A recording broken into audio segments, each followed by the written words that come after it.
বিশ্বের 17টি দেশ ঘুরতে চাও, দেখতে চাও সেখানের বিখ্যাত কিছু জিনিসপত্র, কিন্তু যাওয়ার সমস্যা, কোথায় যাব, অত টাকা আছে কোথায় বিশ্বের 17টি দেশ ঘুরে বেড়াবো?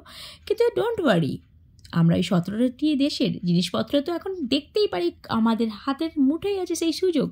হ্যাঁ, আমাদের সুবিধার্থে কাছাকাছির মধ্যে 2 ঘন্টায় বিশ্বের 17টি দেশের বিখ্যাত জিনিস কিনে নিতে পারি আমরা প্রত্যেকেই। কলকাতায় শীতের মরশুমে এবার শুরু হয়ে গেছে ইন্টারন্যাশনাল মেগা ট্রেড ফেয়ার। বিশ্বের নানা প্রান্ত থেকে ব্যবসায়ীরা এই মেলায় অংশ নেন। প্রতি বছরই কলকাতার বুকে এই মেলা নিয়ে আসে অন্য রকম একটা উন্মাদনা।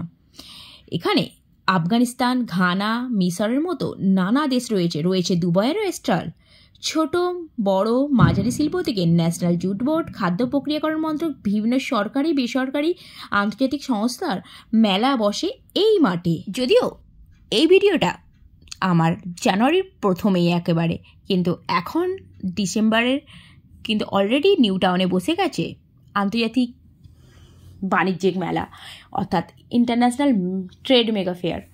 তো আর দেরি কেন, ঘুরতে যেতেই পারো। এই দেখো, আমাদের যেটা সবার ইচ্ছে ছিল দেখতে যাব কি, এই আফগানিস্তান, যেখানে মানে যেই স্টলটায় খুব ভিড় হচ্ছিল, আর সেখানে জিনিসপত্রগুলো সত্যি বলতে আমাদের এখানেরই মতো, মানে আলাদা কিছু নেই। হ্যাঁ, ওখানের কাপড়ের কিছু বৈশিষ্ট্য আছে। এই যে দেখো অনেক স্টল, মানে আমি সবগুলো স্টলে ঘুরে উঠতে পারিনি, কারণ আমাদের হাতে অত সুযোগ ছিল না। একটা বন্ধুর কাছে বায়না করে সে নিয়ে গেছিলো আমাকে কোনো রকম। আর এই যে আমাদের মেয়েদের যে এখানে বেশি যেতে ইচ্ছে করে, সেটা যে এই যে মেকআপ, নিউ ইয়র্কের সব জিনিসপত্র আছে দেখাচ্ছিল, এটা নিউ ইয়র্কের, এটাও এখানের, এটা ওখানে, সব আমাদের বোঝাচ্ছিল। কিন্তু দাম এত বেশি, সত্যি বলতে ওখানে গেলে পকেটে নিয়ে যেতে হবে অনেকটা টাকা। এই যে প্লেটগুলো দেখতে পাচ্ছ, এগুলো কিন্তু পুরোই বাঁশের তৈরি, বোঝা যাচ্ছে কি এগুলো বাঁশের তৈরি। আর এই যে জায়গাটা দেখতে পাচ্ছ, এখানে নানা দেশের খাদ্য স্টল, মানে বিখ্যাত খাবারগুলো এই স্টলের মধ্যে আছে।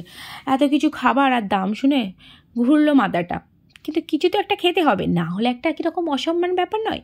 তো আমরা খেয়েছিলাম গরম গরম বাইরের কিছু একটা স্পেশাল কফি, মাটির ভাঁড়ে, জাস্ট কী বলবো, অন্য লেভেল লাগছিলো। আর এইগুলো সব কী হরিণের চামড়া মুখোশ, আমি ঠিক বুঝতে পারছি না। আমার যেটা এটা হচ্ছে এই দুবাইয়ের এই লাইটিংগুলোর জন্য, মানে অনেকের ভিডিওতে দেখে না খুব লোভ লাগছিলো ওই লাইটিংটা নিজের স্বচক্ষে দেখার জন্য। তারপরে দেখলাম এখানে বইয়েরও স্টলও বসেছে, অনেক রকমের বই রয়েছিল। আর এই যে আফগানিস্তান, এই স্টলটাই প্রচণ্ড পরিমাণ ভিড় হচ্ছিলো, কারণ এই স্টলটা মানে অনেকটা বড়, মানে অনেকটা জায়গা নিয়েই মানে তৈরি করা হয়েছে। আর এখানে নানা রকমের জিনিসপত্র তোমরা দেখে নিতে পারো।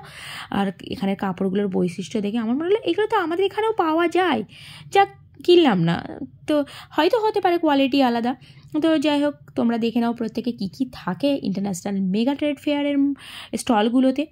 তো আজকে যখন এখানে দেখছো, তোমরা যখন লাইভ দেখার সুযোগ আছে চলে যাও প্রত্যেকে। এখন কলকাতা নিউ টাউনে বসে গেছে ইন্টারন্যাশনাল মেগা ট্রেড ফেয়ার, প্রত্যেকে গিয়ে এনজয় করো।